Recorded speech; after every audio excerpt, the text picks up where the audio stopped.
So it's Wednesday.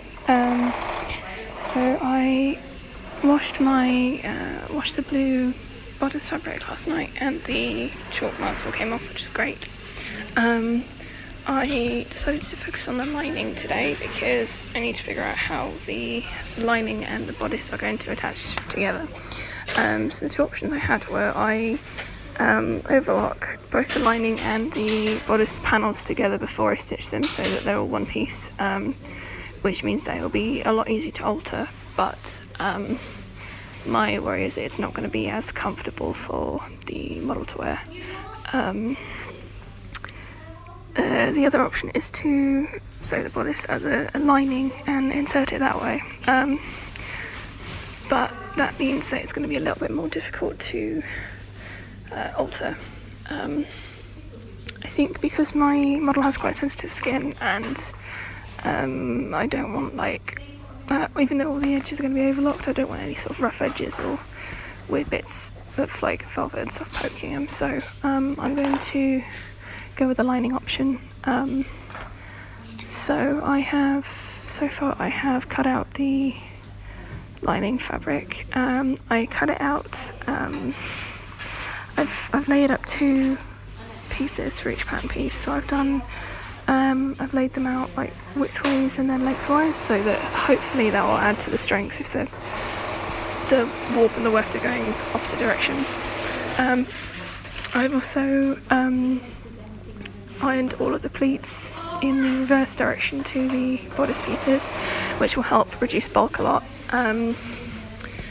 I left a lot of seam allowance as well, so there's plenty of room for alterations and stuff, and because the outer fabric is quite thick, it shouldn't be too much of a problem if there's a lot of seam allowance, because everything's already quite bulky, so it should be fine.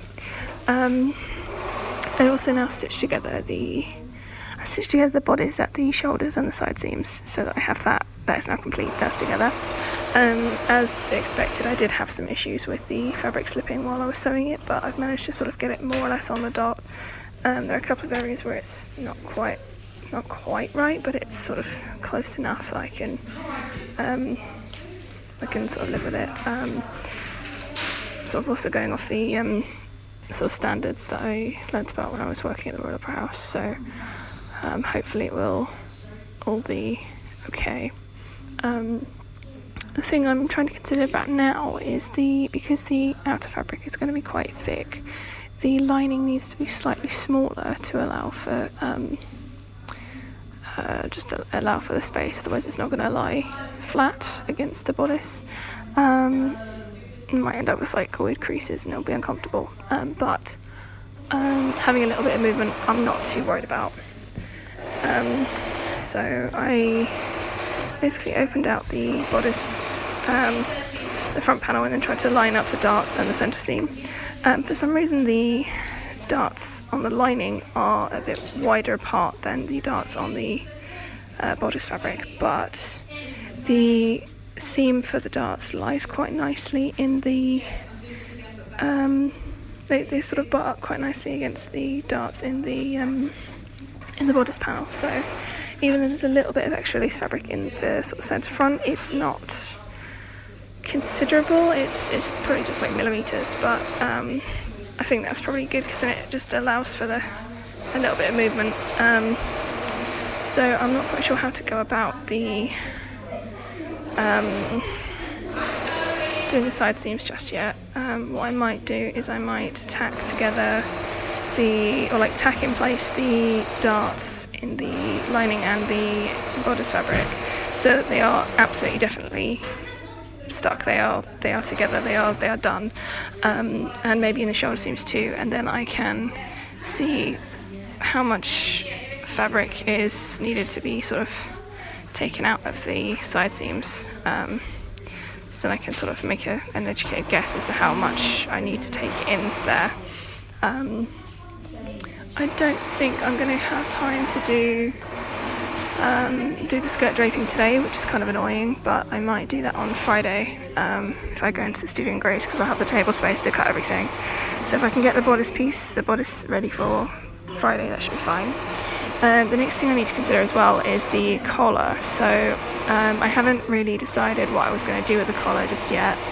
I was going to do like a Peter Pan collar to be more sort of in keeping with the with the illustrations, and I want something for the apron to sort of slot underneath, because it'll help sort of keep everything in place, and it also just look a bit neater. So I'm going to have a think about that as well, and then see what I can do, because obviously an issue of that is that if I'm tacking the bodice together flat, I'm going to have to fold under the neckline to sew like a collar in, and I don't really know. I haven't really thought about it, so I need to think about that a bit some more. I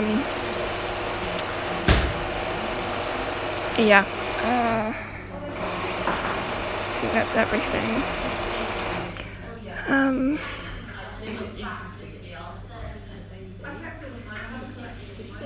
Because my first thought would be to flip the sandwich a sort of Peter Pan-ish style collar in the neck seam, and then I can flip it out and then iron it, so all the seams are sort of like nice and enclosed within the collar. Oh dear. I might excuse me. I might go back and have a look at my dolls, see some examples of them as well to sort of get a good idea. I think quite an oversized collar would look quite nice. It would fit with the sort of doll theme, like the scale thing. So I can make the tacks in the darts temporary while I figure out the side seams, and then once the side seams are sewn, I know that it's all going to fit together. I can take them apart again and then work on the collar. So that should be fine. Another thing I'm thinking of doing is tacking down on the bodice on the inside, all the seam allowances and stuff, because I'm just sort of like herringboning them in place, because I've left a lot of seam allowance to allow for like adjustments and stuff, which is what I wanted to do, but there is a lot of like extra fabric that it's just going to be flapping around a lot, and it'll probably just be easier to work with if there's some kind of like something holding them down. So I might do that tonight when I'm at home this evening. So I just need to be careful not to pull the herringbone too hard, and then you can see the like lines of the seams on the outside, because that's something I've been trying to get right for a while now. So like tension issues. There's also the at the shoulder seams where the dart is. There is a lot of extra fabric there. I think I might overlock that down to the same size as the other side, because there is quite a considerable lot of extra fabric that isn't really needed, and it's just sort of adding bulk to a area that already is, because my model has quite rounded shoulders. It's already going to look quite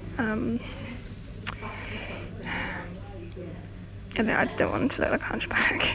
So I'm going to trim that down a little bit to try and help with that, and I'll do the same on the lining as well. So although it means that it's going to be more difficult to go back and alter that dart later, it means that there is just it just means it's like a little bit less bulk, so I'm going to do that as well.